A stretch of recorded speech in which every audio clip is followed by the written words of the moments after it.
Buyurun gelin bakalım. Buyurun arkadaşlar. Ne güzel. Artık traktörlere de destek vermeye başladı.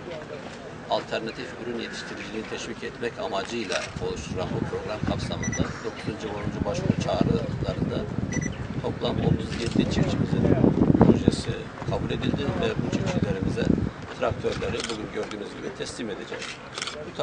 Bu traktörlerin toplam yatırım tutarı 3.800.000 lira, 1.850.000 liralık hibe kendilerine verilecek.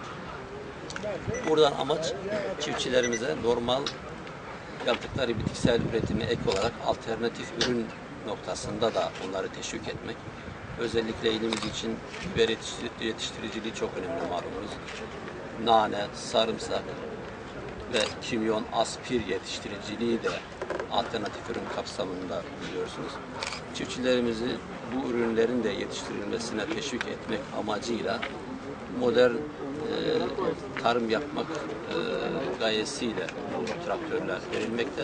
Tabii sadece traktörler değil, traktörün yanında traktörün ihtiyaç duyduğu makine ekipmanı da kendilerine veriyoruz ve özellikle bu bahsettiğim tıbbi ve aromatik bitkiler yetiştiren çiftçilerimizin sulamalarına da destek veriyoruz. Sulama imkanlarına da desteklerimiz var.